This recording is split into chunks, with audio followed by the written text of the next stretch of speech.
After research and practice as a leader, I would say that I am a democratic leader if I would put it into one label. However, if I was to look into deeper styles, I feel I would fit more into the coaching style. We didn't study this style in class, but if you can read the name, then you know it's perfect for me. The coaching style is more of a consider this attitude, where you analyze your members' greater abilities and just tweak them to try something where they can gain more success. For example, in the event planning, Steph Dumont was in charge of publicity, and although the flyers and posters were really well done, there was one line that didn't make total sense, so when we were about to submit it, I simply pointed it out and suggested that we make the small change, and we got it done with no problem. Another example is that I was captain of my hockey team before COVID, and there were many situations on the ice where we could have been successful, but there were minor occurrences where a pass was misplaced or someone wasn't in the right area to be open. But whatever it was, I would always just go to the team on the bench and just say, hey, that was close. We almost had it. Next time, instead of doing this, try to do this. It was easy for me to do this in hockey because I had that platform, but in any other situation, I definitely bring this style out, and I also let them know that there wasn't a major mistake, and I make mistakes too so that they don't feel like they did something wrong or feel bad, which is the high relationship, low task style in me. As explained before, I became a leader when I was chosen for captain for my hockey team last year. The leadership style I chose is perfect for this job because that's what being a captain is all about.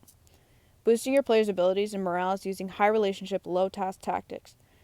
As I said previously, I would pull players aside on the bench if we didn't seal the deal before, and I would explain that what would have made the situation better, and how we could have turned that chance into a goal. Some other tactics I used was playing music in the dressing room to pump the team up for games, and I would say it worked quite well because when everyone went on the ice, they were awake, excited, and ready to play.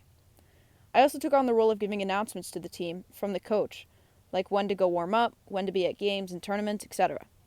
If I could change anything about the role as a leader, I would say the pressure of being the best role model for everyone because I wasn't allowed to make mistakes.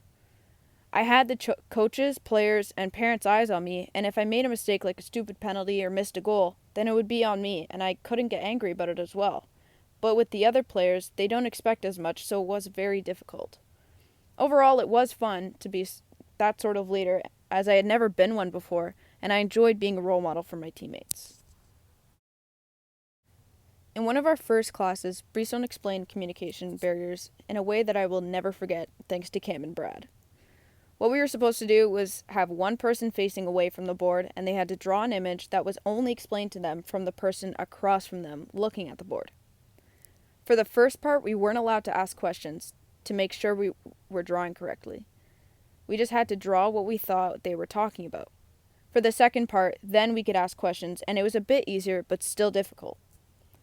Because I was the person drawing, I had the communication barrier with my partner because I didn't know exactly what I was supposed to draw for the first part and the second. Another time I had a communication barrier was in the peer mentor chats with the bridge students. Some students who are on the autism spectrum are either verbal or nonverbal, and some of the students in my group were nonverbal, so there definitely was a barrier because I would ask a question and they would either not answer the question or they would type it, but it took time. This barrier was big for participation with all the students we had because we would go along our chats and sometimes forget to ask them questions due to the fact that others were answering them first. It was hard at first, but over time we learned to take our time and ask everyone questions so we could all have a good conversation and learning experience. My event planning experience went really well due to the fact that I had great team members. We all got along and there was no problem. We agreed on every idea and role we had to take. I had the role of the event timeline, and I also did the forms necessary like waivers and such. For me personally, I think I had the biggest role of the timeline because I essentially planned the entire event and the other roles went off of my timeline. Now I'm not saying I did everything, but it definitely was a huge part of the project. The color run was my idea that I simply put out there for everyone to think about, and everyone liked it, so it was nice to feel appreciated for it. We did it for bladder cancer because one of our group members' family members recently beat it, so we thought we would honor them by making the fundraiser for Bladder Cancer Canada. The only problem I had with the project is the lack of communication from one team member because up until it was due, I didn't know if their part was completed or not, which was stressful because obviously we want everything to be done. As someone who procrastinates as I'm doing this project on the due date, it is not a huge problem for me because I know I'm going to get the work done. However, I communicate with my team if something will be late because your group members are relying on you to do your part. So I would say the difficulty in that was just to let us know and if you're going to get it done late or needing help completing it. As I said before in class, one of my mentors that had the biggest impact on me was my hockey coach, Jay Blower. Not only is he one of the most competitive people I knew and still know, but he also had the best social/high relationship aspect of it.